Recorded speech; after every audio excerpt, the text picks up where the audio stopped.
cultural competence change teams. And what we found in our, the laser pointer disappeared, and working with agencies, is that agencies sort of had the idea that what you do is you appoint, 8 members of the staff, mostly the staff of color, and you send them off and they come up with some cultural competence intervention, and then they somehow magically come back and the agency gets transformed. And that's typically what happens. Or else, typically what they do is in those committees, they have a monthly, let's have for, Hispanic Heritage Month, they have a lunch where everybody eats rice and beans or tortillas, depending on which side of the country they're on. In the African American Heritage Month, they cook up some greens and they play a little Stevie Wonder, or it's like, it's really surface stuff. So we said, that's not what a cultural competence change team is about. Not that sometimes those lunches are really powerful, or getting people together at lunch and showing a movie that, there are any number of movies you can think about. Under the Same Moon, about a kid who immigrates by himself across the border to reconnect with his mom, is a really nice one. El Norte, about immigrants. Any of Spike Lee's movies about the African American community. The Joy Luck Club there are a lot of movies. My Beautiful Greek Wedding. A Better Life. What? The most recent one, A Better Life. A Better Life. So there are lots of movies that you can show. Those things are good, and I think sometimes you need to start at a fairly low key and not challenge people. But the point I want to make is that a cultural competence change team really needs to be integrated into the agency and feel empowered by the agency. This is a team here, and the colors represent, first of all, that the team needs to come from senior administrators, clinicians, and support staff. Part of the different coloration is, so this is what I was saying before, that often the support staff are more diverse and the clinicians are senior administrators. That's what the sort of checkered or striped. So you need the committee to represent the different levels of staff, also diversity within the staff, as well as people willing to work. And that, that the communication is circular, it goes among all the different groups. In this case, our training model was we were the outside consultants, and so we would meet with the change team periodically to consult with them. Not everybody has the luxury of the outside consultants. But I think the idea is that it's really a collaborative system, that this change team has regular meetings with the senior administration to get both to give and get input, so that they feel like there's really an open line of communication. Yeah, and I'd probably need the microphone for the video. One of my kind of aha things I just want to know your thoughts on is, in doing this work, I don't know if lucky is the right word, but I had the opportunity to be diversity consultant for more than one mental health agency. Is that when they start making their change teams don't understand any of the mission themselves, and they're not connected to the administration. So they become these lone rangers who burn out, or who frustrate people, or who get the label as the bad guys. The administration team says, we have this team, go do it, and they have no direction. And the other thing is that since they have no direction, it becomes a dumping ground for my personal soapbox issue, or a place for me to throw a grenade and walk away. So I don't know if you're going to talk about that at all, about the healthiness of this team. I guess that's what I'm driving at. I wonder if that's lost, the healthiness of why this team started and its focus. Exactly. So I guess to connect it to the morning, you set up a team as part of this total agency transformation process. So the first thing is that the senior leadership needs to introduce to the whole agency, this is what we're going to do. And then it needs to say, this team is there to represent all of us.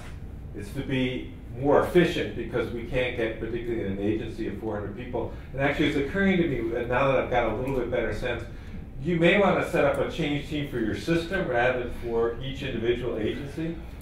So you could do a system-wide change team, and they need to have some clear charges, and they need some training about, on both sides, both that, we don't just want them to come up with a kind of window dressing. You know, let's decorate the waiting room for each holiday.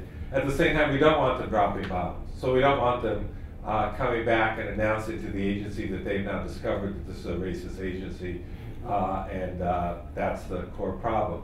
So they need to feel integrated. That's why I say they need to have representations from all these levels so that they feel part of it. And the senior administrator needs to regularly, or the coordinator of the system, they need regular meetings and in the beginning probably more frequent meetings to assess their progress. But this shouldn't be set up until the agencies really kind of launched the process of change, has begun to think about what are the objectives. This group can come up with some of those objectives, but it needs to be fed back. And there needs to be time regularly when they're reporting to the whole staff, both so the whole staff knows what they're thinking, but also so they're getting feedback on the whole staff. So it's not like, it's not either like the committee's getting blindsided because they didn't know what was coming, or the staff's not blindsided because they didn't know what the committee was coming up with. I think there's some challenges about whether you have volunteer or appointed people.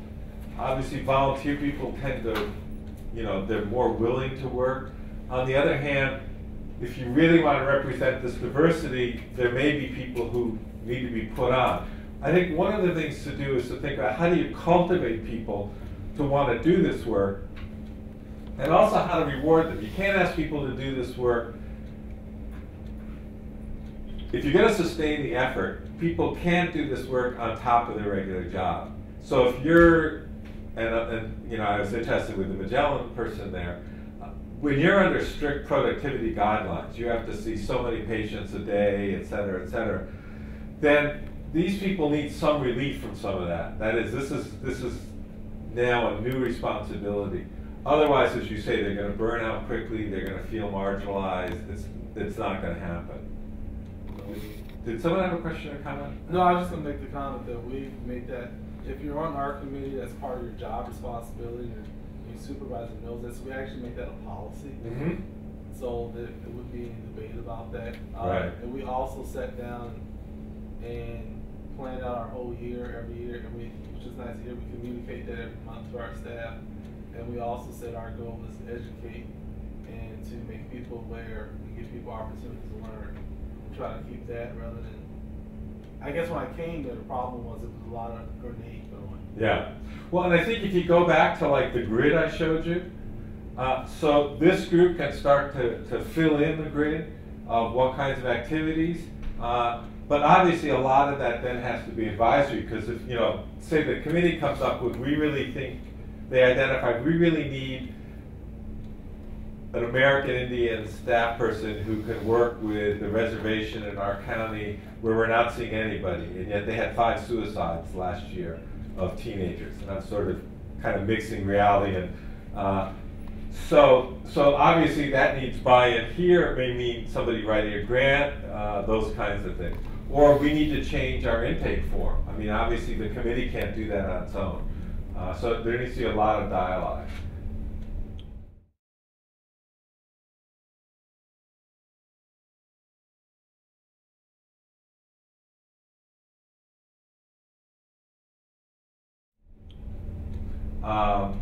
So what I want to do is you have a sheet called the Cultural Competence Change Team worksheet. So I want to go through a brief exercise where you really think this through. To think about what's the right committee structure for the agency. So some of the committee structure issues that come up, some agencies just aren't big enough to have a separate committee. So they may have the Quality Improvement Committee take on this task. I think initially it's good to have a separate committee because it's a lot of work and it's hard for other people to think about it, but that depends.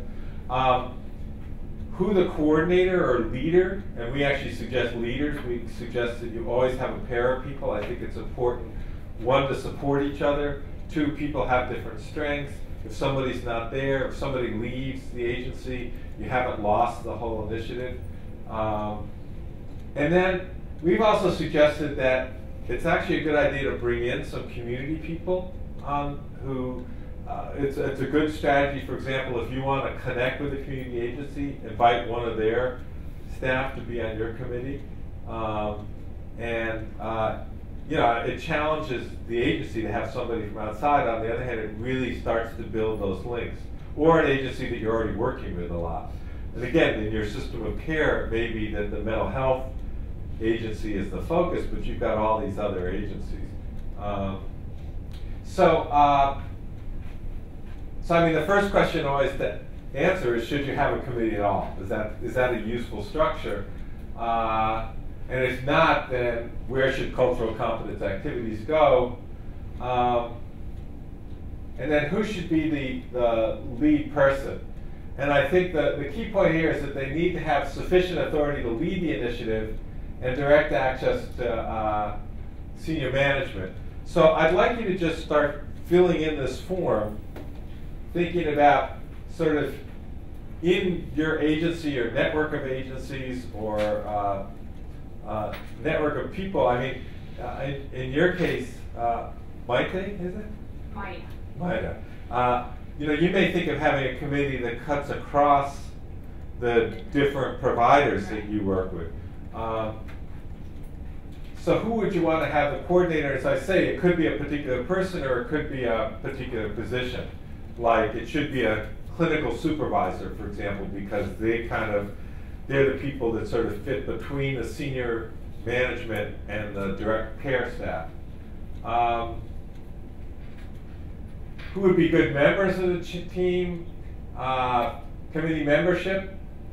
Who might be good community members?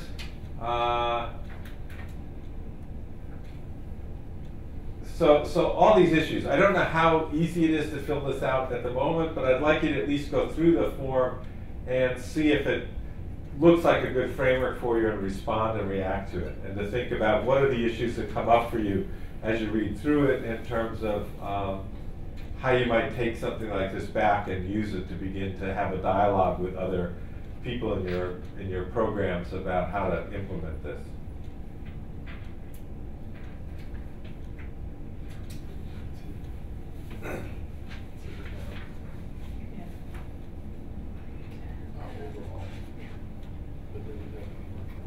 Here, and now that you've had a chance to talk about a little work on what issues came up for you in thinking about this, and we'll pass the microphone around.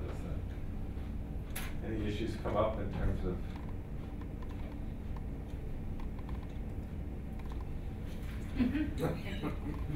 Well, it's the same issue that Sid was already talking about, is that, you know, we have different providers who are vendored out, and so these agencies come to be part of this committee at our community mental health agency, and then some of the enthusiasm for the initiatives tends to lose its power as it gets brought back to the agency and is then interpreted within the own agency culture. So finding the right change agent who has the power back at the agency, and then also is that a priority and the same priority at that agency as it is in that committee and in our system of care initiative.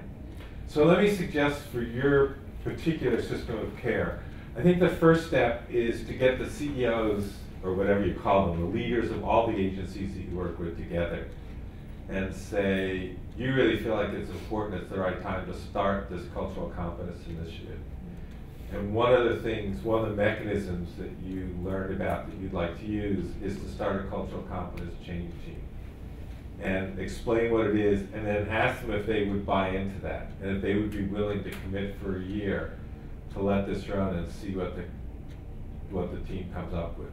And I wouldn't compose the team until you get their commitment exactly for the reasons you're describing. Now, I could see in your system that it might work well to have a couple of pilot agencies that are enthusiastic about the idea, where you support and let a committee run, or either that you start or committees run in those two agencies, and show the other programs what's going to happen. I think one of the key things in terms of leading it is that you want to help the committee come up early on with something that's fairly high chance of success, fairly easy to implement, not going to be a bombshell. So in that sense, something like a lunch activity where people bring foods from their home culture isn't a bad way to start.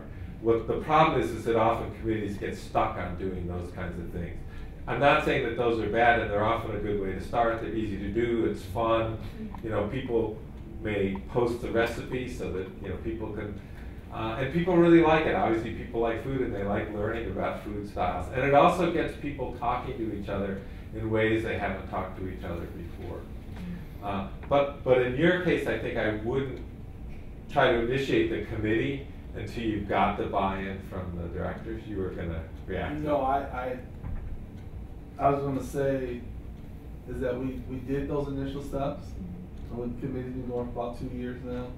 I think the challenge is still now is that just by hierarchy or ladders, is that the CEO is so far removed that as we produce good things, we're finding out that the information is not getting back to them. So for example, we created 3 series of training that the message was from our CEOs that to create a training system that we all would buy into, that would be cost saving, that would create a cross-system opportunity, and then also it would try to educate all our staff at the same level at the same time about how we view cultural competence. Mm-hmm. Well, we produced the trainings, but now the problem is that everybody's not sending their staff. Okay. Well, then I think what needs to happen is you need to have another one of those meetings and get the CEOs to commit that on a monthly basis they'll meet for at least a half an hour with the co-coordinators or leaders of the team, or even better, the whole team. And I think the other message you have to give to them is that if this is going to be successful, then, you know, if they say they want a training, you develop the training, and they've got to send the staff, or it's you know, otherwise they're sabotaging the effort. I mean, I think it isn't a bad idea sometimes to be blunt and to sort of say, look, you know, we need your cooperation to make this go forward. We've done what you asked us to do. We now need you to recommit. And sometimes you need to kind of remind them about that commitment. Other thoughts or questions or concerns? My concern is always, how do you get these people to actually be empowered? Maggie was talking about empowering patients today. How do you get staff to be empowered to lead a transformation like this? Any thoughts on how to?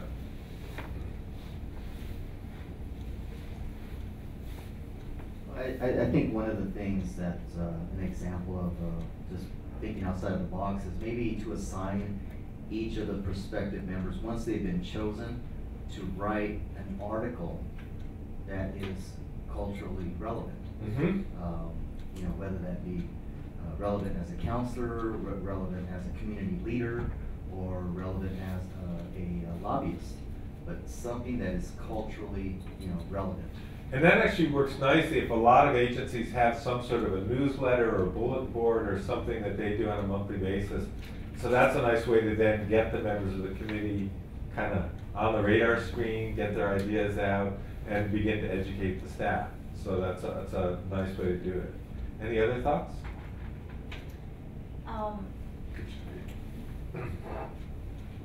In my agency, we are about to go into a management entity modality, and our office is the one to supervise the management entity, who will be contracting with the direct care providers. So how can we initiate an initiative like this when we're just a monitoring agency and not working directly with the providers? Well, I think in your case, which is different, one thing you need to do is you need to be empowered by the state, who's now contracting with it, to be the agency that oversees cultural competence. And then I think, then there are a couple of ways I could see doing it. One is that you start establishing cultural competence change teams in the agencies that are, once the managed care organization contracts the agencies, you start organizing teams in the agencies. Or else you get the managed care organization to make cultural competence part of its mission and get them to organize a team. which really gets them to think about what are the elements of the contract that they're going to put in that relate to cultural competence. So you're in a sense working with them as a cultural competence change team to make sure that the contracts that they are going to be letting to the community agencies have cultural competence as mentioned, and the change team process becomes a way that you help them and help yourselves to identify what are the elements of that. So I think it could work a couple of different ways. Partly it depends on, obviously you need the support from the state to do this because they've given you monitoring power, then that gives you a certain amount of power to raise these issues and to push this dimension of the work. And then I think with your group who's doing the monitoring, to think about whether you're better served by focusing on the managed care organization or you're better served by working with the agencies themselves. And I don't have enough experience to know which would work better. I guess with my network, I'm trying to figure out how will this work, because this is like individual membership, although many of the members are representing agencies. Mm-hmm. So how to empower those service providers to go back and convince the administration that they need to engage in this process. Right. So you've got a somewhat more challenging in that, in a sense, you're already constructed in a way that's more typical of what happens with cultural competence initiatives, where an agency hires one staff and puts on them the responsibility of being the change for the agency. But now what's interesting, what's unique is that rarely do those individual staff that are scattered throughout agencies have a support system around them. And the fact that they let you in, I mean, I guess it doesn't cost the agency much to have you come, but I think you might want to use this sort of mechanism of the change team as a way to organize the individual providers to think about how they could more effectively impact the mental health system in Chicago, so that they then become a change team not for their individual agency, but they begin to develop some framework that is so compelling that the agencies pick it up. But at least that they are beginning, I think the other thing that they need, obviously they need a support system, which you kind of provide, but at least from what I know so far, it doesn't sound like the individual providers have much chance to interact with each other. And this can be a way that goes from their interacting as individual providers to thinking more systemically about how does their presence across the system begin to impact the system. And I think for them to reflect on and talk about, for example, what it's like to be the only Latino staff person, and to begin to be an advocacy group to say, there really ought to be 2 or 3 or 4 of us in this agency, not just one. So clearly each of you has, and this is, I think, this is the norm, not the exception. Every system is so different that that's why we found that we did generic trainings, but then we needed to do technical assistance with each agency, because the services they provided were very different. The size, the structure of the agency, how much autonomy different parts of the agency had. So I think each of you needs to think about, and then this idea of structuring your change team, I think kind of flows from what you see as the mission of the group. But these principles of it having access to power, of it having a commitment that people are actually going to implement what they do, that it has some structure, that it actually interacts with the leadership. So I think even, you could, maybe not so frequently, but maybe twice a year, you could get the change team that represents your providers together with the heads of the agencies where they work to provide a feedback and dialogue. If you give them lunch or dinner, you know, that kind. But so that that they feel, that the providers feel more empowered to talk to the CEOs, and that the CEOs are also listening to what's going on.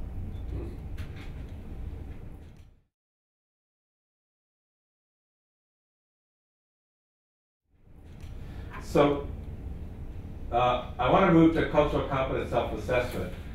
So you have the tool in front of you.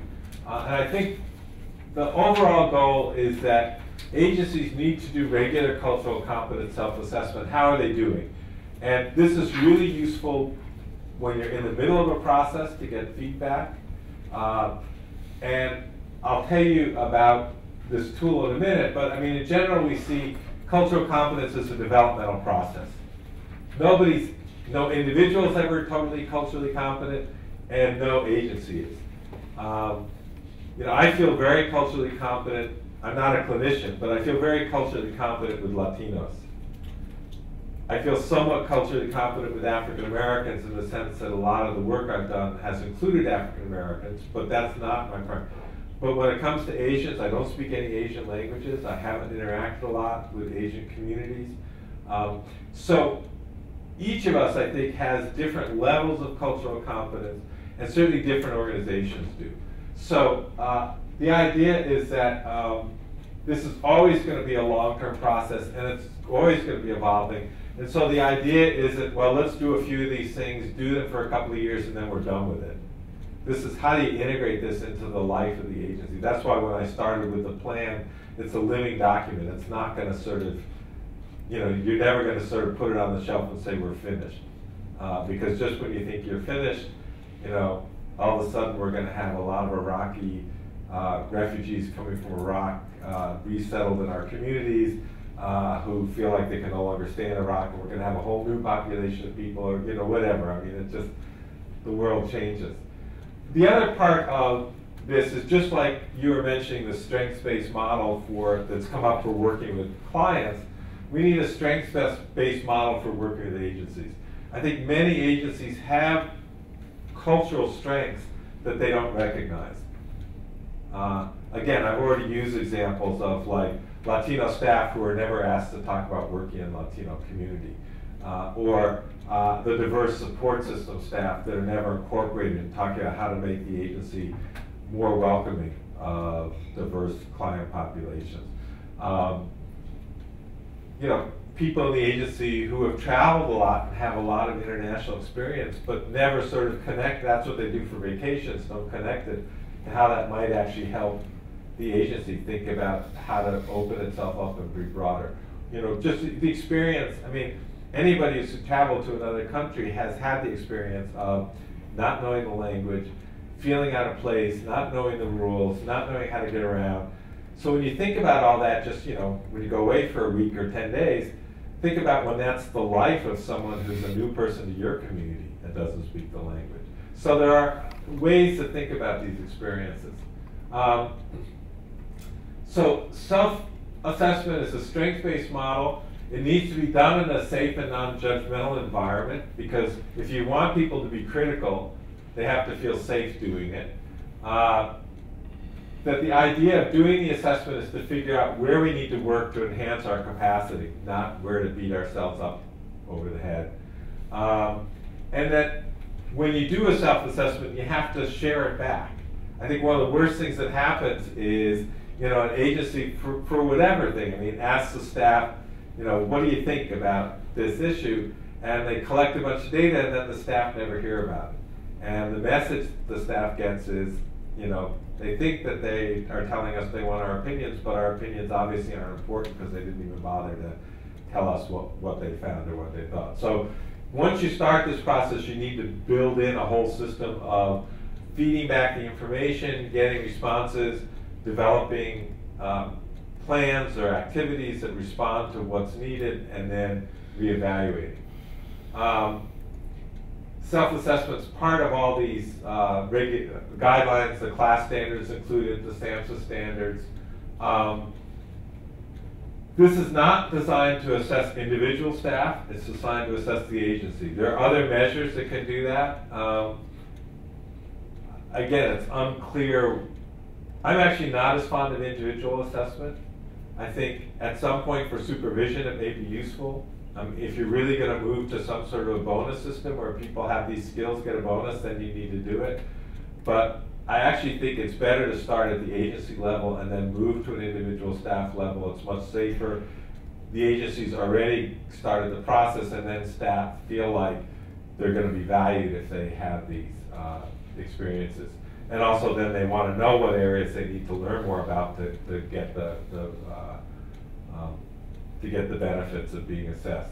You know, if you have, well, like most of you have some sort of, it sounds like some sort of technical assistance. So the advantage of doing this is that it helps you sharpen where you need to provide the technical assistance.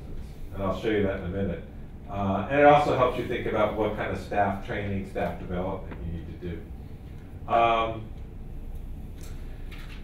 We found over time it's really important to administer this assessment at a staff meeting, to do it and collect it immediately. Some agencies have tried, like you put it in everybody's mailbox, they get back 10%. 50% can't even find it after 2 days. So if you want to do it and collect it, then you need to really analyze the data relatively quickly, feed back to the staff, and plan for improvement. So it's not a good idea to start this till you have that whole cycle in mind and you know how you're going to do it. This particular one was developed by Shulaminsky and colleagues. We had a project prior to being the central region of our state's cultural competence training agency. We had a SAMHSA grant. SAMHSA left 4 centers that they funded to develop workforce training, cultural competence training to enhance the cultural competence of the mental health workforce. We got one of those, and this was developed for that. This was developed from an earlier version. This was much easier to score and complete by staff. The other one, each of the questions had a different rating scale and different anchor points for the numbers. It was also designed to be hand scored, which was impossible. This is designed to be computer scored. It also incorporates the SAMHSA standards. So there are 37 agency practice questions, 2 preference items, which you'll see in a minute, 9 things that you'd like to change, 6 anonymous demographic questions, and it has been used with several mental health agencies. And it's important that it be anonymous, so you may not be able to use all the demographic questions. If you only have one substance abuse counselor who's Chinese American, their interview is no longer anonymous. So you have to think about that. We found it has good face validity, that in the sense that the patterns of responses to the questions seem to fit the way the agency thinks about itself. Ready for computer entry. There is a potential for benchmarking across agencies, so mostly we see this as more of an internal comparison. So you want to do it once and figure out where your baseline is, where the agency is now, and then as you repeat it, look to yourself for improvement in the areas where you're weaker, rather than say, you know, if you were going to do it in your system of care, rather than say, oh, agency A is, you know, scored a 67, they're really culturally competent, and agency B scored a 49, they're not. That just tends to create animosity and tension rather than, and you can look at, because one of the things that we found is actually that staff of color are more critical about the cultural competence of an agency than white staff. And so often, CEOs and leadership of an agency are really surprised when they see that there's some negative answers. And that's because they haven't ever talked to the staff of color and don't know what the staff think. And they're not in touch with sort of what the actual interface with either the consumer population or the broader community is.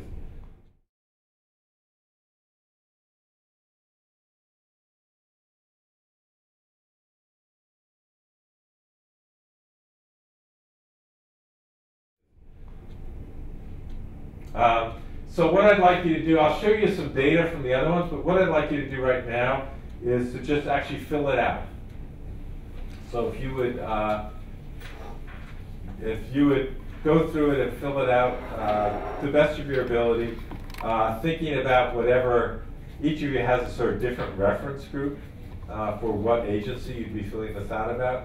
But mostly I want you to have a chance to... We gotta get back. Okay. Okay, so let me stop you at this point and get your reactions to the assessment questionnaire. What kinds of, what did you think of it? Would it be useful? How would staff respond? Well, you definitely recognize some of the deficiencies, if not many deficiencies, that need to be addressed in doing a survey like this. So the way that, I mean, what happens when you analyze it, and I'll show you some data later, it's actually in factor analyzed, is because it's aggregated, you can assure staff that nobody will know what their individual response is.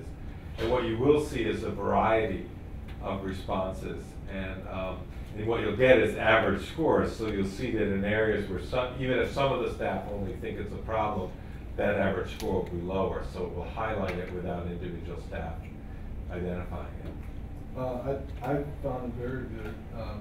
The only question I had was, in our society today, LGBTQ seems to be a bigger, I wouldn't say issue, but discrimination even in the workplace as well as our clients. When we look at from SUD to issues to suicide issues, things like that, or even just discrimination in the workplace, because every state has different laws about protection of the employees. So some employees, so it'd be really nice if that was in here, because I think for me as a diversity officer, if I take the survey and start talking about somebody's not feeling safe at work, I would like to know that reason. Okay. Well, one of the things I'll say about this is that this interview has been tested and has a certain structure, but I don't see why, and what I would suggest is that you could add a couple of questions at the end of the interview. So it's better, rather than interrupting the order of what's already there, to add a few questions at the end if you want to particularly highlight, like the LGBTQ issue more fully. I mean, I'm certainly sensitive to that. We've had a major case at Rutgers University of a gay student who was videotaped, or actually remote cameraed by his roommate and then committed suicide as a result, and all of the things that created. So it's certainly a big issue, and I think I would certainly feel free to add a few questions and just suggest that because the structure and the flow of this has been developed, to add them at the end so that doesn't interrupt the flow. Other questions? I'm not familiar with Q. What is the Q in the Queer. Question. Questioning. It's become, within the gay community, some people prefer the term queer, but also I think there are people reaching out to, there are like teen groups for teens who are unsure and want to talk about their sexuality. So it has a variety of meanings. And So can we pass the mic? Oh, I'm sorry. So in the agency, sort of like the diagram that they show, you will distribute this survey within all the different departments. Yes, everybody should fill it out. And that includes, I mean, we were talking about support staff, but for this, it includes maintenance staff, anybody and everybody who works in the agency, and all the different divisions, so that you really you want as full a picture. So one way to do it is, depending on how your agency, you can have as teams meet, like if all the outpatient clinicians meet together and all the partial care or all the school-based, do it that way, or again, it depends. Some very big agencies almost never have all the staff together. Some agencies have done it as a pilot, so they'll say pick their school-based program and let the school-based program do it, see what the results are, think about some planning, use that as a pilot, and then expand it more broadly in the agency. So again, it partly depends on what people feel safe doing, also how big the agency is, how disparate and the different staff are, and whether they communicate with each other. I wouldn't, however, as a strategy, pick a program that somebody feels somehow deficient in this area and use that as a pilot. You don't want it to be a kind of stigmatizing effort. You want it to be, again, a strengths-based effort. So I'd rather see them figure out how to do the entire agency than pick out some of the agency thinks it's a problem. On the other hand, if there's a program that says, really excited, sees this, says, you know, we're ready to go, that can be a good way to use it and one to kind of get everybody's feedback. And often then it's easier to implement more broadly if you have your own staff saying, gee, this wasn't so bad, it really, as you said, it got me thinking about a lot of issues. You know, there's some things I really think we need to work on. I hope they come out through there. And in a little bit, I'll show you some of the data. One of the things that I think is very useful is that section on what do you think we should change, or what were some of the steps. And some pretty clear priorities usually jump out from that. So areas where you get wide agreement, then say, okay, let's tackle this first. And I think, you know, I've probably said this several times now, but in this effort, there's so many different dimensions, and it's very hard to manage them all at once. So you need some way of setting priorities, and one good way of setting priorities is if there seems like there's a real need on the part of the staff to do this and to make a change in this area, that's a good place to start. And it often makes it easier to get the process started. Yeah. I noticed as I was filling this out that I'm not aware of any incidents at the agency that I worked at for a long time regarding any issues of people feeling insulted or discriminated against, and I'm quite certain it happened. So I'm wondering, how can agencies communicate to their staff when things like this happen? I think it's probably a feeling of embarrassment or something that they're not sharing with the staff that these things are very hush-hush and they happen in back rooms, right. And they're all settled somewhere else. So it doesn't seem to create a sense of urgency if I were to give this to staff and they don't have any knowledge of any of the stuff going on. Well, what will happen is that some of the staff will rate that negatively because they've experienced it. And then I think the question becomes, how do you deal with it? So one way to do it is to actually try and go back to that incident and bring it forward and bring it into the light and use it as an example.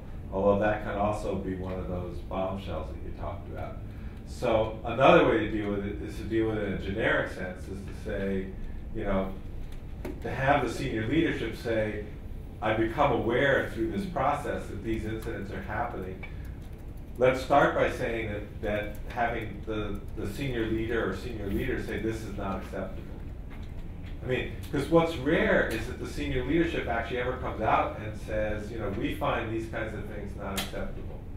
And also for the senior leader to say, my door is open, I promise confidentiality, I would like to hear from someone who's had this happen, and so that we can figure out how to deal with this better.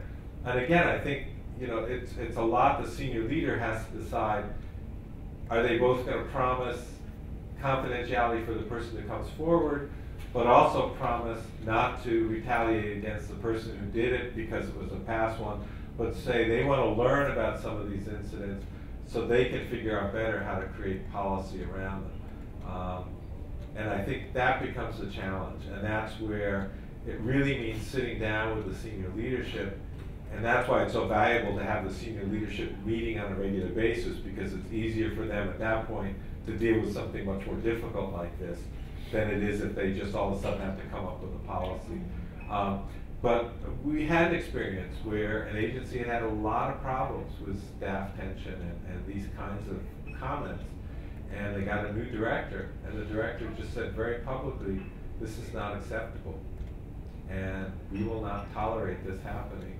And if it happens, I'm going to come down very strongly. And it made a huge difference. It disempowered the people who had been doing it a lot. It empowered the people who had been the subjects of a lot of the comments to come forward and say things about it. But it just made the majority of staff at the agency kind of breathe a sigh of relief, because someone was finally saying, in this case, everybody knew it was going on. So someone brought it out to the light and said, this isn't acceptable. And so sometimes a simple statement like that can be very powerful. Other times it's not simple.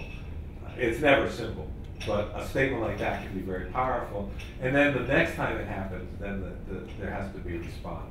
But people have to clearly feel like they can bring it up and feel like that's okay, and that it's going to be dealt with in a constructive way. So I mean, you know, that's part of it, is then, as you as sort of the initial change agent, feeling confident that you can work with the leaders of these agencies, that they will be responsive in a positive way. You want to make a comment? Actually, you had answered my my question. I was going to say, by having frequent trainings or an opportunity to complete these surveys, you do reduce the suspicion. Mm-hmm. Yeah. Well, and I think you know, by being open and saying it's just not okay to tell a Polish joke in this agency. You know, that's demeaning to a group of people. And it's not, you know, you may think it's funny, but for someone else it may be very hurtful. And you may not know it, they may not say anything to you. But if that one's okay, then the joke about the Latino or the joke about the Chinese is going to happen next, and it's going to just spread through the agency. And so we need to really, just like, you know, you want your clients to respect you, you want to respect your clients, we need to respect each other as a staff, or we can't work together. And I think part of it is in the context, we talk a lot as a training team and as a tech about the difficulty of this work. And that doing this work, I mean, I think the other thing is you have to prepare people, even with this, to say, look, these issues are there, I think this is your point, but they aren't often brought up. And bringing them up is going to be difficult. So, and there's going to be reaction, there's going to be pushback. And so you need to kind of prepare people for that, and to encourage people and make people feel like the most important thing we say to them is to stay at the table. Is that, and the senior leadership needs to say, we'll stay at the table, and we expect all of you to stay at the table, and we've got to work through this. I mean, this has, you know, at least a 300-year history in the United States. So this is not like, you know, we're not going to undo this in a couple of sessions. And you know, it also is going to require people sometimes to reveal things about themselves that they may not have felt comfortable. And so you need to create this safe environment where people can talk about their experiences and talk about what's happening. You know, I think about in the substance abuse field, a lot of the folks who work in the field as counselors have had their own substance abuse challenges. I mean, that's often a big part of going into the field. So they need to feel like, I mean, it's interesting because, to me it's interesting because, so one of the strengths is that they've lived it. They know what it's like. They know what the triggers are to going back. They've often had failures. But then they get into an agency where they're hired for that experience, but then they don't feel safe sharing that experience, oftentimes. So there's all these kinds of things. You just, and there's so many things that we don't know. And this does trigger a lot. So I think this idea that we're all going to stay at the table, that we're going to work through this until we all feel like we can be comfortable at the table. And also to realize that if people can't do it and have to leave, that may be a good thing. That in some ways, there are some people that shouldn't be doing this work in the agency if they can't handle this kind of process. Peter, do you see any parallels between the topic we're discussing and sexual harassment? Well, I think in that sense, there's a lot of isms out there. And you know, when we talk about culture, we're talking about culture, race, class, gender, sexual orientation. So in that sense, sexual harassment is part of this broader world that we're talking about. And I think clearly within different cultural groups, where the line is between what's sexual harassment and what's not is often drawn differently. So certainly sexual harassment becomes part of it. And certainly that's a kind of issue that people bring, the clients bring as part of their mental health picture, if they've been harassed and feel that way. And certainly within the agency, it's part of the culture of the agency, whether that's tolerated or not tolerated. So in that sense, we're talking about agency cultures. There's sort of multiple cultures layered in here. So we've got the culture of the United States, filtered through the culture of different regions within the United States, filtered through the culture of specific agencies, filtered through the cultures of the professions, because social work, psychology, filtered through the ethnic and racial and sexual cultures people and gender cultures people bring. So there's all these different layers that you're dealing with. And I think, again, part of it is sort of figuring out what are you prioritizing here. When we talk about cultural competence, our main focus has been on ethnic and racial cultures. But of course, part of those is all these different, I mean, there's a different, and I'm not telling you anything you don't know, there's a difference between a Mexican-American male culture and a Mexican-American female culture. And so, you know, bringing those two cultures together can often be a challenge. And there's certainly a difference between the immigrant Mexican male and what he expects and a Mexican-American woman who's grown up and been educated here. So all these challenges become part of it and all these dimensions. And again, I think it's how do you use this diversity in a way to build positive energy within the agency and to think about how to make the agency work better.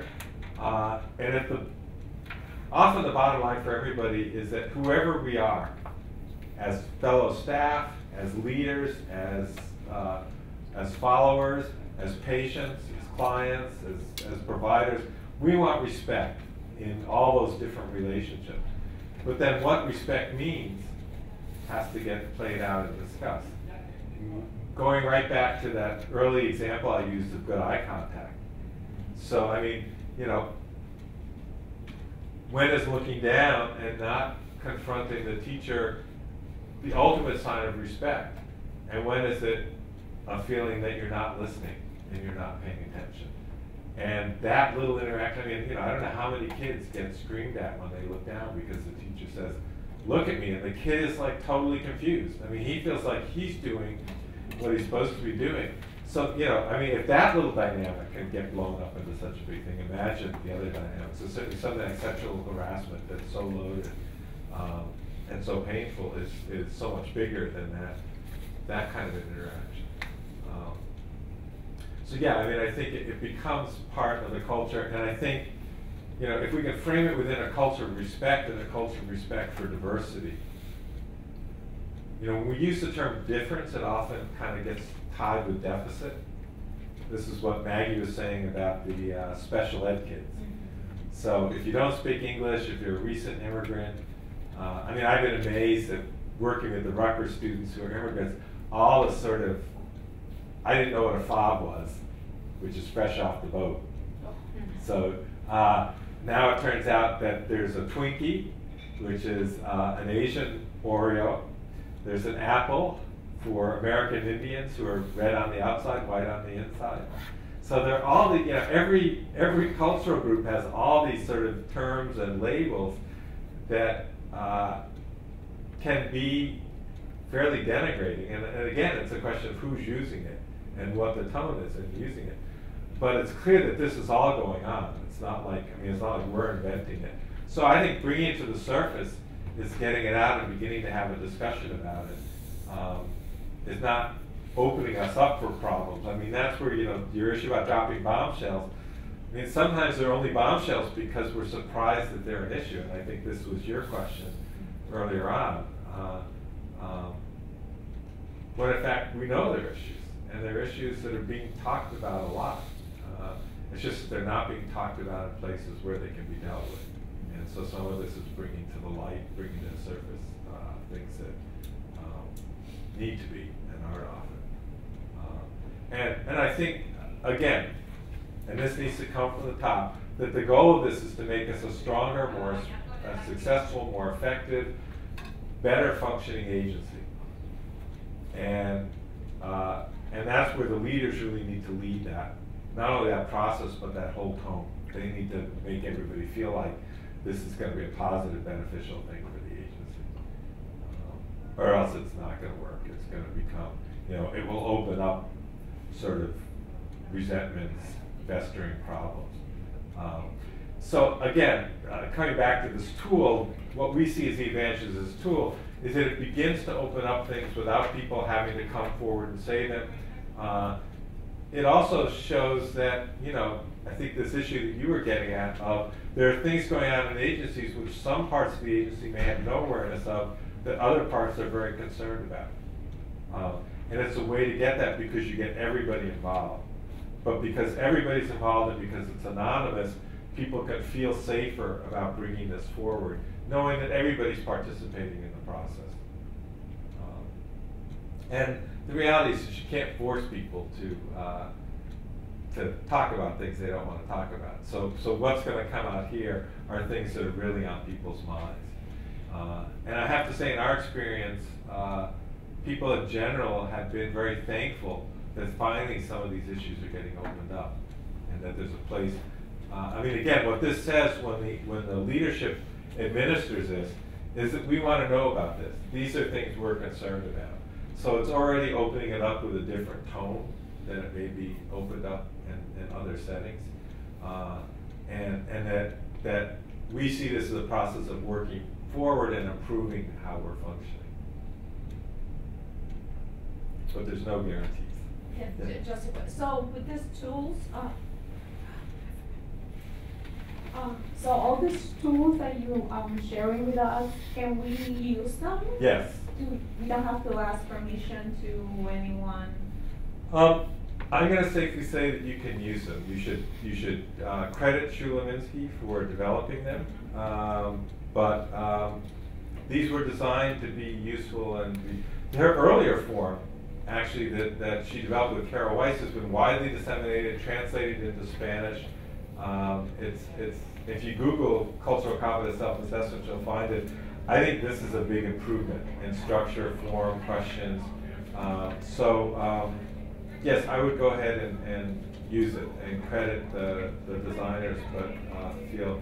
And the other thing is that I think any MIS person in your agency can quickly set up a database and analyze this for you and get the results out.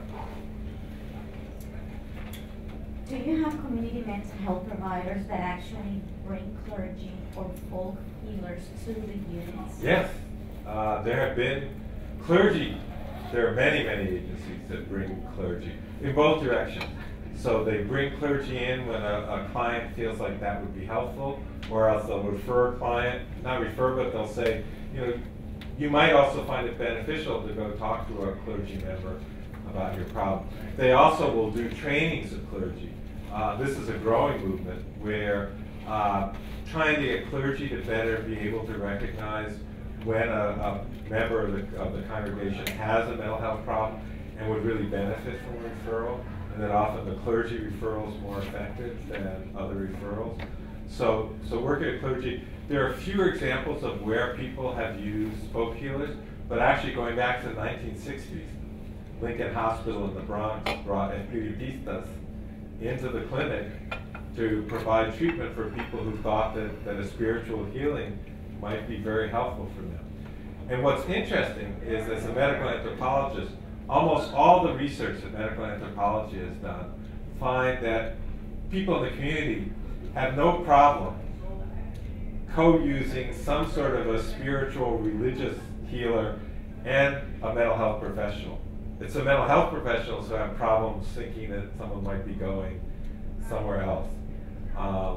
So people are able to balance. I mean, they're very pragmatic. And it's not to say that that always is easy. I've had experiences with people who've gone to see a spiritual healer in the Latino community and found it very frightening and not gone back. But I think the general part, and I think certainly what's valuable is to have a spiritual healer, say, come in to a training and talk about what they do, how they understand mental health problems, what kind of treatments they offer so that it's not, I mean, the providers know what they're getting, what the context is, and also if you're in a community where there are a lot of spiritual or alternative healers, also do the same kind of thing I was talking about with clergy, to educate them about what you do as mental health professionals, when it's appropriate to refer, and if the agency is willing to create an attitude of where you can do both kinds of things at the same time. And sometimes agencies will actually have a referral network back and forth. Sometimes they'll just it's just parallel tracks. I mean, the patient sees both, but the two providers don't talk to each other. But there's a long history of this, and as I say, it turns out that from people's point of view in the community, it's more compatible than I think providers often think it can be. My favorite is a quote from a focus group I did where someone said, in Spanish, they said, God has the ultimate power of healing, but God put in the hands of the doctor the knowledge and ability to do the healing. And another way that they said it is that the doctor heals the body and God heals the spirit. And because we're both physical and spiritual beings, we need both those sides working at the same time. So there are various sort of pretty classic understandings within the community about how we're multidimensional beings and we need different parts of our experiences to be fed and supported that support that idea of multiple beings.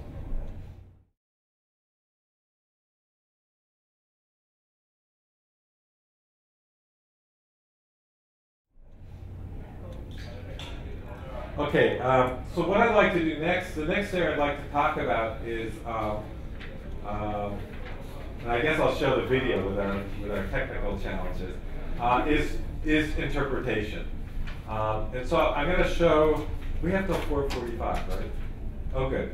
I'm going to show a couple of short clips. This is a video that was done by the Cross-Cultural Healthcare Program in Seattle, Washington. And actually, while I'm thinking about it, so I brought 4 videos. Now, this one is the one that I showed before, and I think they're now playing it at the front desk if you want to catch a clip. This is the one, communicating effectively through an interpreter. I don't know if you can still get this. Kaiser Permanente actually has a strong Institute for Cultural Competence. And they produced a series of training vignettes. They're very good. Just Kaiser Permanente, the HMO. Purchase them online? I think so. They even, I think, make it available. But they're very useful. Maybe they just charge the cost of the reproduction. But there are a whole series of vignettes. The first 2 are a Mexican-American family seeing a doctor about diabetes. There's a very good one about sickle cell anemia that deals with racism in the emergency room. And there's another one about a Southeast Asian woman who has somatic problems that really are tied to her experiences in the refugee camp. So they cover a lot of issues. And they're very short, and they're great for discussion starters. And then this is a video I was involved in. No soy loco, I'm not crazy. Understanding the stigma of mental illness. This one and another one called Saving Face, which is about Asian, is distributed by the Mental Health Association of California. They actually distribute it. They're very cheap. They're like $10 for 15 or something. This has a series of, they both have series of active vignettes of provider-client interactions, and the sort of central theme is stigma, but they really say a lot about kind of how clinicians who are from the culture work with people in the culture and how to deal with some of those issues. So this one, I have to say that sometimes the clinical work is not as strong as I would like it to be, but I think that makes a good discussion point too, is to, how might you do this differently, or what kinds of issues would you have with the way that the clinician worked with this client.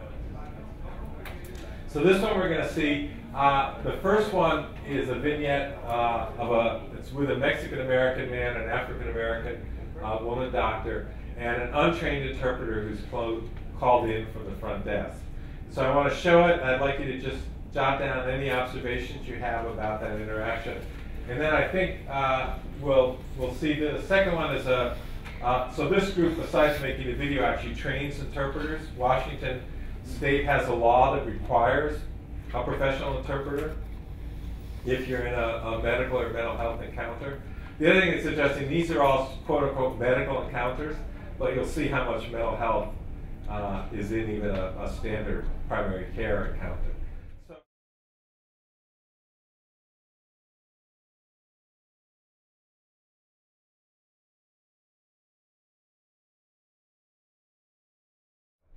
So let's see the first one and get your reactions. Here, a bilingual clinic receptionist has been asked to interpret for this Spanish-speaking patient. As you watch, note down any behaviors you think are undermining clear patient-provider communication. And these are all subtitled. Okay, well, let's see. Who do we have here? This is Mr. Gonzalez. He says he's having pain in his waist. Okay, well, ask him to describe the pain. La doctora quiere saber dónde te duele. Me duele la cintura, comenzando aquí y luego el dolor corre por este lado, por la pierna. A veces me queda dormida toda esta parte de aquí. Hasta a veces el pie se me duerme. He says it hurts all over his back and legs. His back? I thought you said it was his waist. Well, it hurts him everywhere back there. Well, ask him when he gets the pain. Does anything provoke it or alleviate it? La doctora quiere saber cuándo comenzó. Ya son varios años que tengo este dolor. Desde esa vez en el rancho que vi que un murillo se cayó del árbol. Estaba bajando un panal de miel de abeja. Cuando se me fue el pie y ¡zas! Se cayó. Yo intenté levantarlo, pero no pude con lo gordo que era. Y ahí se quedó muerto. Y desde entonces me empezó este dolor. Algunos dicen que por susto, y puede ser porque la verdad me impresionó mucho, pero otros que no era susto, sino que me pegó el mismo mal que le hizo a él caerse. He says he's had it a long time. You know how hard these people work. He probably just strained a muscle, or maybe it's arthritis. Maybe he needs some aspirin, or maybe you could prescribe him some prescription strength pain medication. Ask him if he's taken anything for the pain, some analgesics maybe, or an anti-inflammatory. ¿Y estás tomando algo para el dolor? Pues estoy tomando unos tecitos y uno que otro Tylenol. He says he's drinking tea and taking Tylenol. And does it help? Not much. Well, ask him when it hurts more, at night, in the day, when he gets up, when he lies down. ¿Te duele más en la noche o en el día? Cuando estoy sentado y luego intento pararme, así es cuando me duele. No, señor, la doctora quiere saber si te duele más en la noche o en el día. Por favor, contesta solo lo que te pregunta la doctora. Pues, no sé, es que a veces es de día y a veces de noche, pero no puedo estar mucho rato ni parado ni sentado. Y me duele subir las gradas. Hay muchas allá donde vivo. He says it hurts more during the day. Okay, well, this is probably just some kind of musculoskeletal pain, but I'm going to have to do a physical exam and maybe some tests to see what's going on. Okay, well, I have to get going. There's a long line at the check, and then the other receptionist does not like it when I'm not there. So, señor González, me voy. La doctora lo va a examinar y le va a dar algo para el dolor. Y si no le ayuda la doctora, llámame y le doy el número de un buen quiropráctico que ayude a mi hermana. Bueno, pues hasta luego. Where did this interaction break down? What caused the poor... It's so bad for him. My God. It was the empathy, huh? So what happened in this interaction? She was mad. She just said whatever she wanted, an interpretation. From her side, but the doctor didn't even look at the patient. Yeah. What else did you Lacked notice? empathy. Lacked empathy. She chose what was important to share. Well, it's truly that he was a task for both the doctor and the interpreter. He was not someone that was serving, he was a task. Like Burton, like we talked about. He was a burden, and actually if you listen to his story, it would be really educational to realize that, oh, this is a great example of how culturally, when people feel like things are passed on, or bad karma is passed on, it does have a mindset of create a stigma going to the doctor. So there was a great educational opportunity lost by both of them. Right.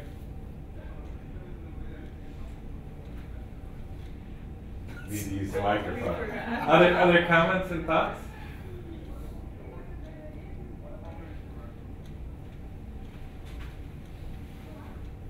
I think her, the interpreter's nonverbal communication spoke a lot louder than what she was actually interpreting. You know, she was very impatient, she was distracted. I I think at one time she even sighed, where she had somewhere to go. So. Well, and why did she feel like she had somewhere to go? She sort of explained at the end. Yeah. She has another job to do, that she's not an interpreter, she's a receptionist. So, that's the microphone. Right, so go ahead. Well, she's adding more work to her actual job. She's a receptionist, and she has someone else waiting for her. So she's in a rush. She's not very interested in translating word by word. She just needs to hurry up and go back to her duties. Right, and so no space was really created for her to do this work, even though she's expected to do it. What about, why do you think she didn't talk about susto or tés medicinales? What was going on there?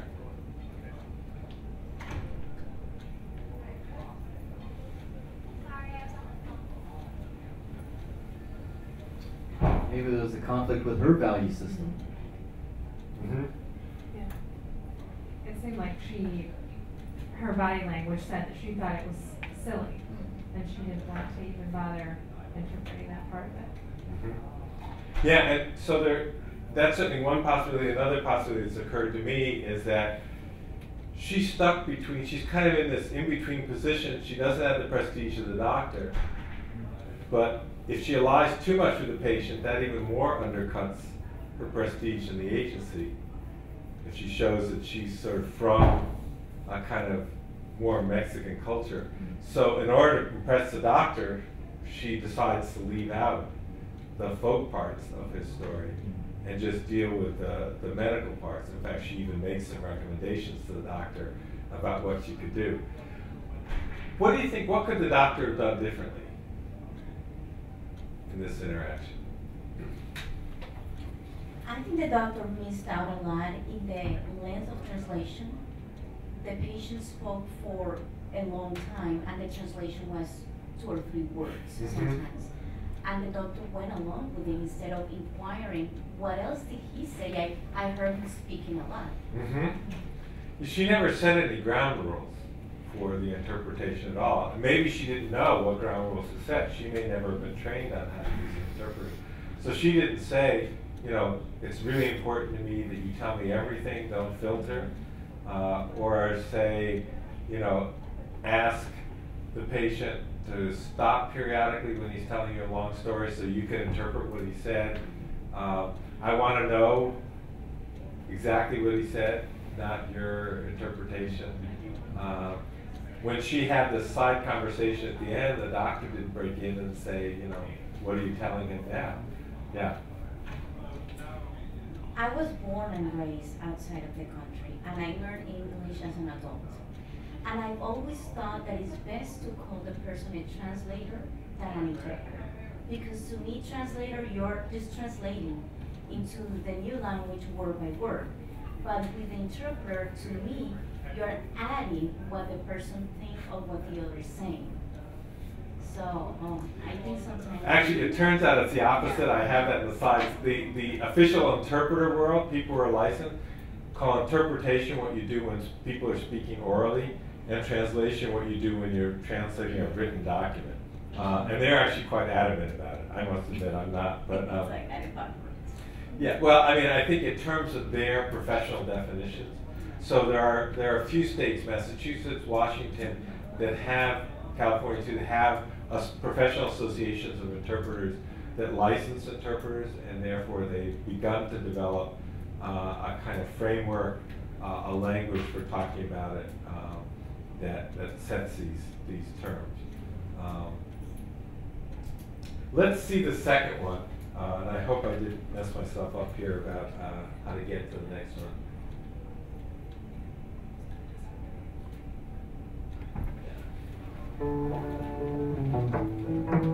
It's frustrating when a patient doesn't see. Okay, so now we're going to go to one. So this is the professional interpreter. Professional interpreter at work.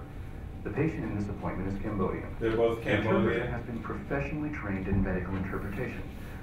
Notice what's different in his style from that of the previous interpreter, and what behaviors lead to clearer communication.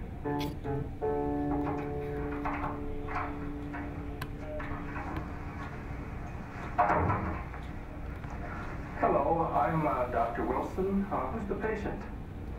Hi,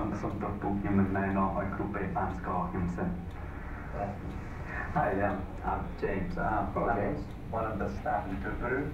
I'm going to interpret for Mr. Sock today.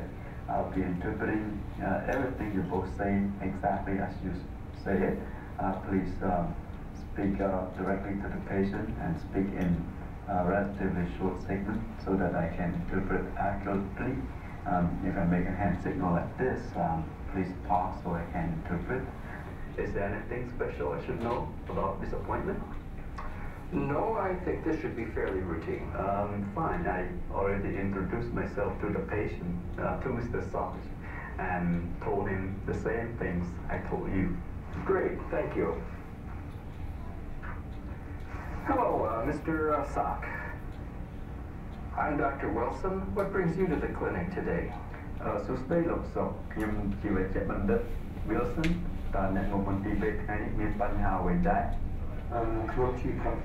I have stomach pain. I see. And what kind of stomach pain?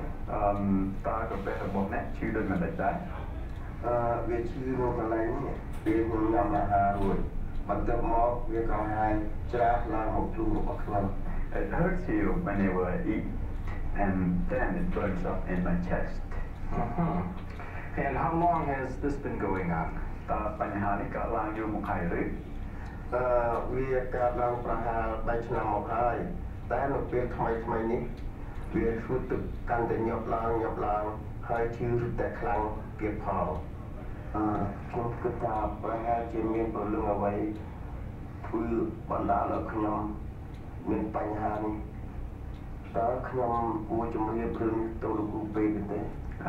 It's happened about 3 years ago, but recently it seemed to come more often and the pain is worse. Interpreter would like to say the patient has a traditional belief about what is causing his problem, but he is asking me whether or not to tell you about it. Mr. Sock, I'd be very interested to know what you think about this problem. Look, Sock,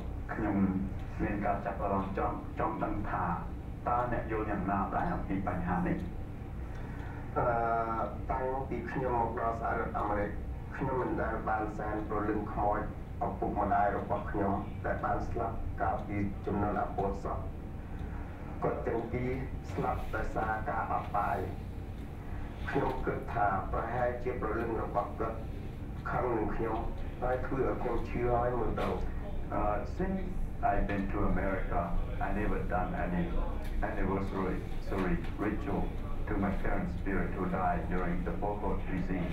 They both died from starvation.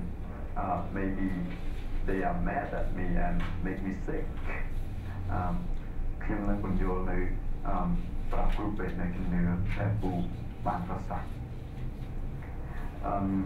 Interpreter would like to clarify that in Cambodia, it's traditional to do special ritual every year after a family member dies to remember that person's spirit.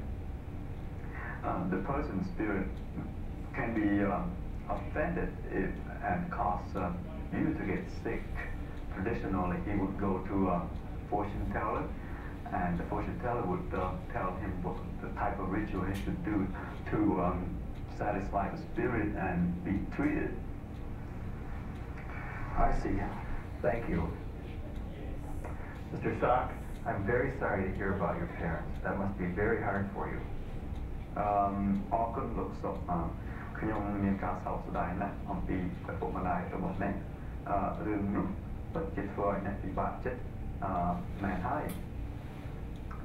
I wouldn't be surprised if your worry might have something to do with your stomach pain. Have you consulted a fortune teller?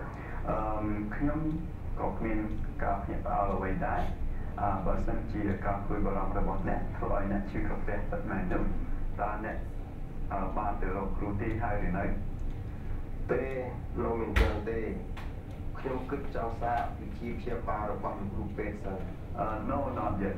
But I thought maybe I would like to try the doctor's treatment first. And what have you tried?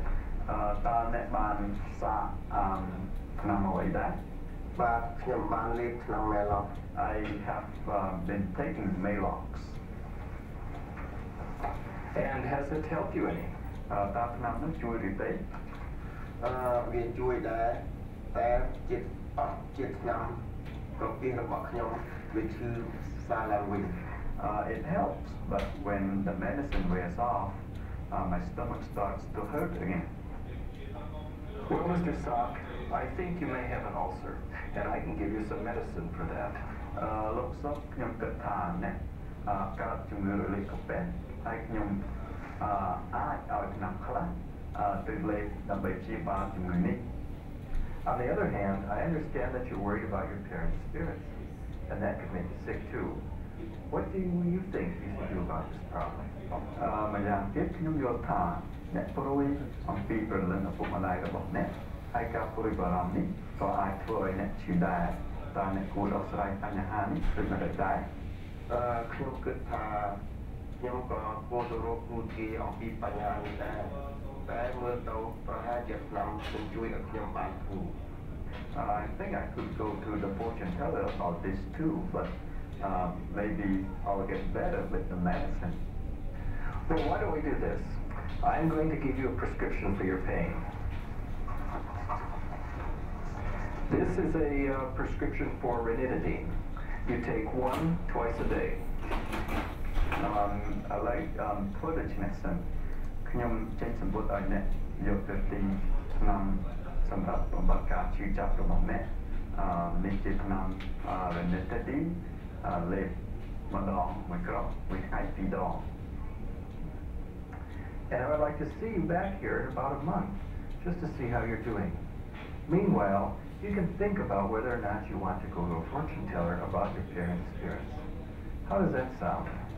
ហើយខ្ញុំចង់ឲ្យអ្នកត្រឡប់ជួបខ្ញុំវិញក្នុងរយៈពេលមួយខែទៀតព្រោះខ្ញុំចង់ដឹងថាតើអ្នកបានធូរឬអត់ក្នុងកំឡុងពេលនោះអ្នកគិតមើលថាតើអ្នកចង់ទៅរកគ្រូទីអំពីរឿងព្រលឹងឪពុកម្ដាយរបស់អ្នកឬអត់តើអ្នកយល់យ៉ាងណាដែរបាទ It's good. Well, good. Do you have any questions? តើអ្នកមានសំណួរអីអ្វីដែរអត់ទេ No. Well, here's your prescription then. This is a book in Vietnam. So thank you very much, Doctor. Well, thank you. Thank you. So, and I want to remind you to pass the mic around. What's different besides everything? What are some of the specific differences that you noticed?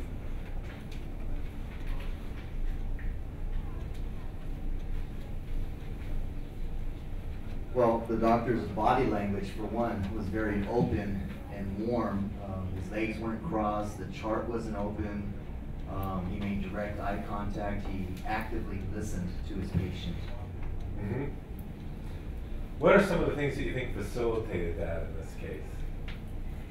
I think just having an interpreter who can not only interpret the words, but also give some context to the cultural meaning about what he was talking about was really helpful to the doctor to be able to respectfully respond about what he was saying. Mm-hmm. I think it was great that he just set up a framework or some guidelines at the very beginning. He did that with the client as well as the doctor. And I think the other really nice thing is that he kind of made himself just kind of in the background, so that there actually was an opportunity for the doctor and the client to build some relationship. Mm-hmm. And knowing that the client was being valued rather than kind of being a third party. So part of the professional training is actually to train the interpreter to sit in this position, to sit sort of to the side behind the client, so it's very easy for the doctor and patient to look at each other, and they actually point out, we're not going to see it, but the next vignette is how to work with that first case with an untrained interpreter to make it better. And they point out that sitting in a triangle is the worst thing you could do, because then both people are talking to the interpreter, and the interpreter then has all the power in the dynamic. Yeah. I think it was remarkable how the doctor took into account the cultural beliefs and didn't disregard them but he actually gave the patient sort of official permission to go ahead and check with whatever he thought would help him best. Yeah, and I think that was really facilitated by the interpreter who explained to him what was going on and made it clear what this meant. And so, for example, had the other interpreter explain what susto was, and the doctor might have asked him, well, if you were back in Mexico, what would you do for susto? And then could have, in a similar way, reinforced his doing that as well as whatever treatment she would then prescribe based on her exam. Any other comments?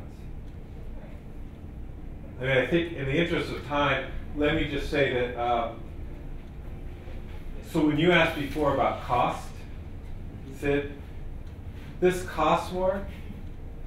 It actually didn't take, the time difference is a minute or two, I think, in terms of the 2 interviews, so it doesn't take a lot more time.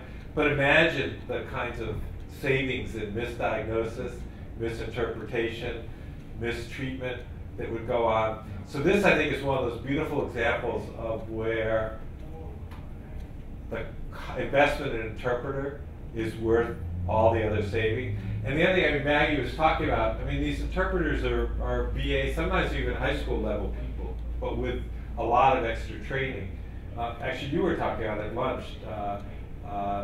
Joe works in a college that trains people for substance abuse counseling, gets the certificates, and you don't need another degree. It's an intensive training to get people prepared. So these can be paraprofessionals, community people, but with a very particular skill, so that we're not talking about replacing a social worker or a psychologist.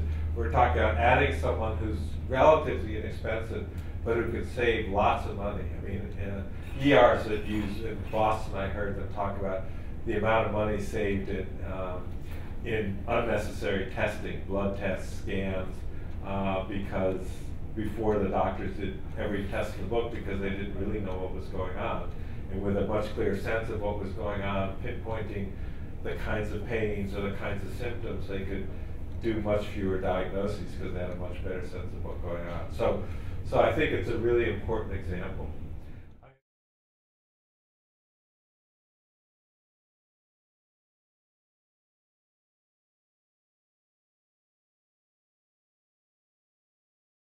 The video, and then these are some of the questions I think to think about in your agency. Who should be doing the interpretation?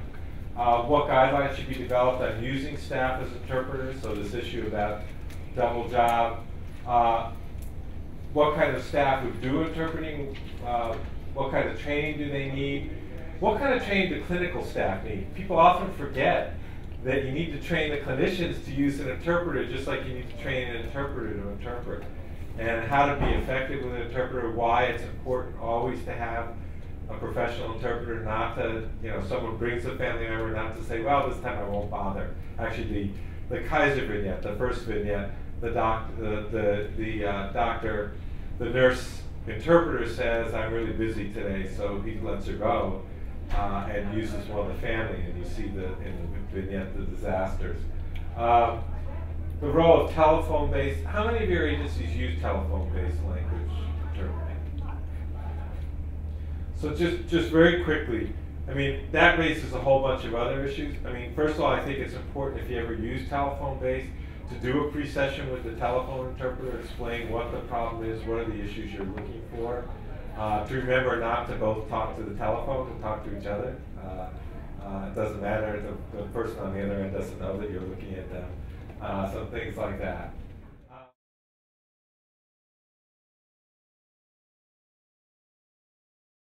Quality improvement. So I think thinking about what kinds of data does your program collect to assess the cultural competence of services? What do they tell you about where changes need to be made? And how can you use this assessment that I gave you as a part of the process? So this is some statewide data from New Jersey. So just beginning to think about, as you can see here, so in New Jersey, at least I think this is probably the 2000 census, so it's probably a little off. 73% of the population is European American, 14% African American, 13% Latino. But if you look at the prison population, 19% are white, 64% are black, and 17% are Latino. And then if you look at the mental health treatment population, while many more whites are in treatment, they're less in the proportion of whites, whereas African Americans are almost double, and interesting, Latinos are less. So, you know, you immediately start to say, Latinos, why are they underutilizing? Why is there an overutilization? Obviously, you know, everybody's talked about the prisons as the de facto mental health system. Why are there so many African Americans in prison, not in substance abuse treatment or other kinds of treatment? But also more Latinos, but not as stark. So I mean, just in terms of when Maggie was saying, you know, they've filmed the same provider with different ethnicity clients and seeing totally different reactions. You know, what's the connection between the two? This is the staff survey. So this is just some data from, I think it's about 10 programs.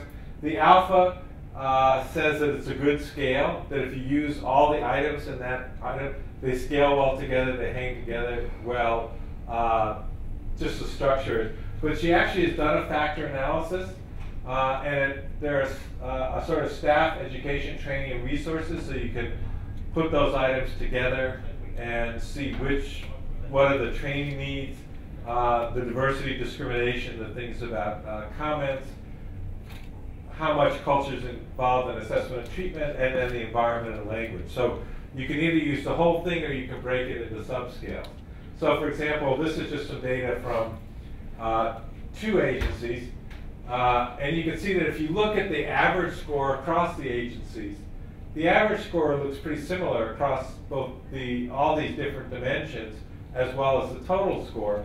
But then if you compare organization A to organization B, the blue and the gray ones, knowing that lower scores are better in this, you can see that there are important differences. And so both organizations feel like training is a big issue, but even more so for Organization A. Organization A also is very concerned about environment. Assessment and treatment is less of a concern. Language is a bigger concern for A than B. So you can sort of begin to guess that Organization B might have a more diverse staff with more language abilities. So you kind of get a feel for the two. And it really, agencies do respond differently, is I think the main message here. So this is that question about how would the agency react to racial insults and discrimination? Would immediate corrective action be taken by a supervisor? You can see that the majority of staff do agree that corrective action would be taken. And a majority of staff agree that the agency, well actually not a majority, slightly less than a majority. Well, if you put strongly agree and agree together, it is a majority. But there are significant 30% of staff aren't sure whether the agency, and for a question like that the agency aggressively fights discrimination in hiring, for 30% to say they're not sure is a fairly strong statement. Here's 18% aren't sure that immediate corrective action would be taken. So, you know, you can read these data in a couple of ways. I mean, one, you can feel pretty good that most staff feel like the agency would do something about it and agree. But you also want to know who are the people who aren't so sure. And that's where the demographic data can be helpful. So you can look at, for this question, are there differences between staff of color and white staff in terms of how they responded? Or are there differences between people in, say, partial care and outpatient, or in the substance abuse and in the mental health, that might say, you know, something different either is going on because of who the staff are or because of where they're located in the agency. So these are those items about recommended changes. And you can see that for the most part, the blue agency thinks more needs to be changed. So So this is a training one, learning about beliefs, customs, norms of the client population. That was a pretty popular item. Cultural assessment, again, this is the 50% line. So in a sense, everybody felt like all these things were good to do. But people were less concerned about program decor than they were about these trainings or barriers. Again, the organization B sees less barriers, or at least less need to address barriers in organization A. So again, a question like this helps you to kind of give you a sense of priority, even if everybody thinks they're important. So for organization A, I'd probably start with these four and think about strategies for these four. With organization B, unacceptability of insults was a big one, higher than A. Need for including cultural assessment was one of their biggest, and enhancing the treatments for diverse populations. So it's a way to get a feel for, should pass that back, for where the staff want to go. Is there any way to cross-reference these responses with those from the people utilizing the service? I think oftentimes we think we're doing a good job, but then how it translates to the people actually using the service is a big disparity. Well, so typically, my experience, you can tell me if this is your experience in your agency, is agencies tend to buy a satisfaction questionnaire from some vendor that doesn't actually map onto these kinds of questions. So you definitely can, particularly if you adapt some of these questions and ask consumers the same one. How satisfied are you with the core of the agency, with how your cultures take into account in assessment and treatment, with you know, whether you feel like there are barriers to getting care. So you could develop a parallel one and then use it to compare. Particularly if the items are the same, it would be very easy to compare. Otherwise, if you're using another satisfaction questionnaire, you want to be sure that at least some of the items tap into issues that are important to you to do. So this is one of those. This is from data that was collected. I think this, well, I probably should say, but this shows that the no-show rate, first of all, it's different for different sites. But you can see that for African Americans and Latinos, it's much higher than for whites, and Asians are actually in site B, Asians actually have a lower no-show rate than European Americans. But for example, for Latinos, the no-show rate is slightly lower. So one that says that there's clearly differences by ethnic group in no-show.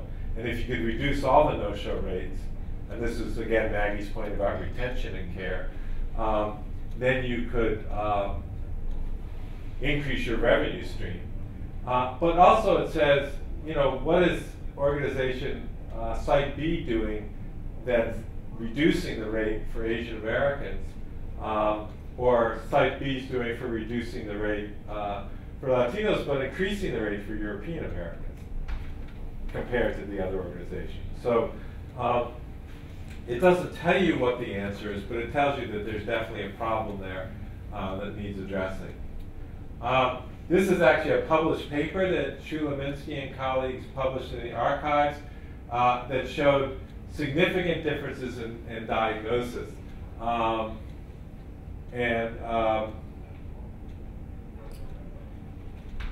Essentially the pattern, so whether African American, you can see African American men have much higher psychotic diagnoses. This has been shown in the literature than Latino or European American men. Latino women get very high depression diagnoses. And it could be, I mean, looking at these data, one doesn't necessarily want to jump to the conclusion that because they're different, they're wrong. It may in fact be differences in distribution or differences in who's coming to your service, but you at least want to answer the question. I mean, again, there's good data that women have higher rates of depression, but why are we seeing 50% higher rates in Latinas, but very low rates of psychotic disorders? Even African American women are higher than all the other women in psychotic disorders. So the pattern fits with long established data on differential patterns of diagnosis. And again, it just suggests that if you see a pattern like this, to revisit the people and see whether there's something going on that different diagnoses are being given, different patterns of diagnosis, and why there's such a difference in rates. And you can see overall the rates for European Americans, except for psychotic disorders compared to Latino men, are generally lower than everybody else. So that's it. And the other thing I'll just say is that in order to do this kind of analysis, you need to have ethnicity, gender, and diagnosis in your database. So one of the things, the first thing to say is, let's look at our database and see what data we're collecting. And then let's go back and see, when we run the analyses, are we finding disparities in important ways? And how can we explain that? And again, you know, how you break that down, so there may be disparities across different kinds of programs. There may be disparities across ethnicity, across gender, and obviously the data can only answer questions that you ask it. So thinking about, but you can only ask questions that you have data for. So the first step is being sure that the data system has the data.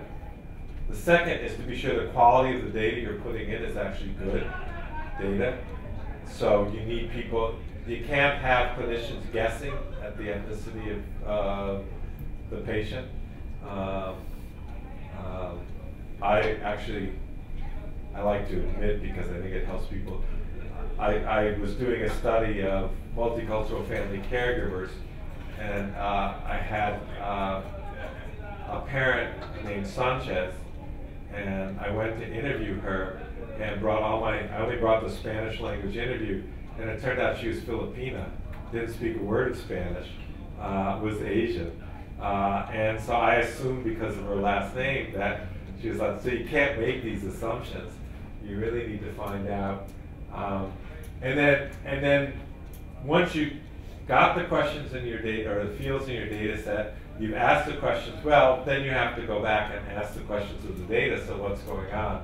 And do it regularly, because again, part of the idea is not to, I mean, it's important to find out that there are these disparities, but the goal is not to beat yourself up because there are differences, but to say, what's going on that there are differences? And does this reflect real differences in our patients, or something about our practice? And actually, in the particular case of overdiagnosis of psychotic disorders among African Americans, one of the people who's done the best research on this, Dr. Strakowski from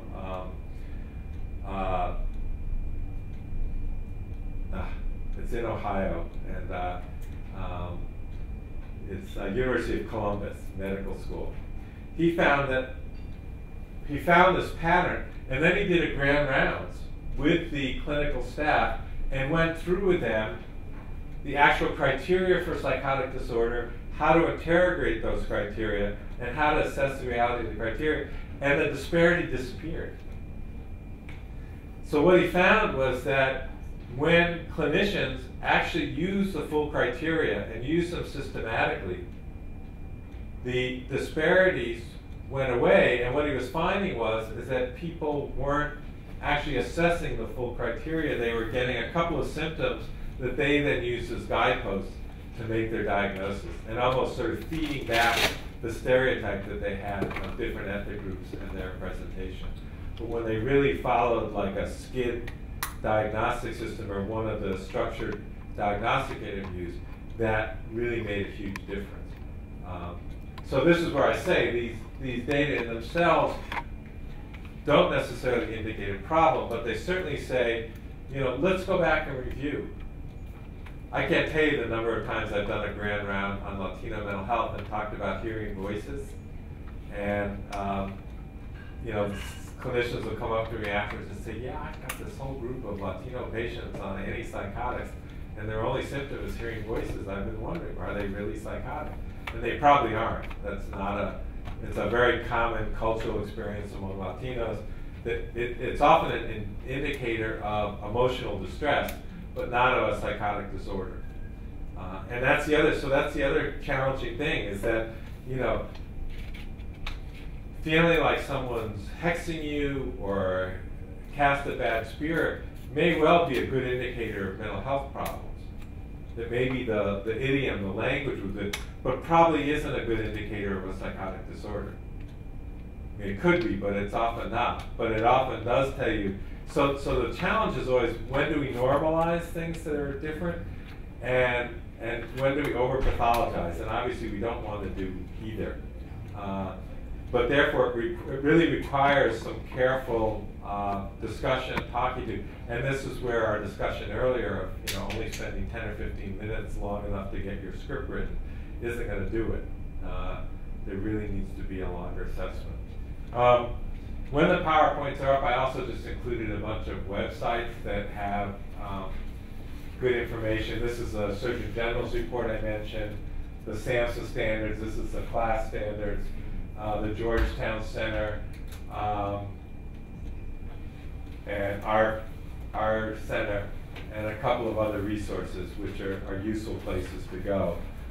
And again, there are, on the web, there are sample cultural competence plans, both at the state and agency level, actually several from California. I think there must be a regulation at the county level that the county come up with a cultural competence plan. The interesting question is how often it's looked at and implemented. Yeah. And also some other tools that you can look for. So thank you very much. We are, I guess, beyond time again.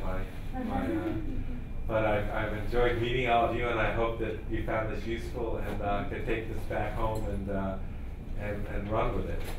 And as I say, I'm delighted that all of you are in positions to make use of it. You're all in positions where you're either supervising other agencies or creating networks and coalitions, running training programs. So I think it's really important to have the right people to really make some of this happen. Thank you.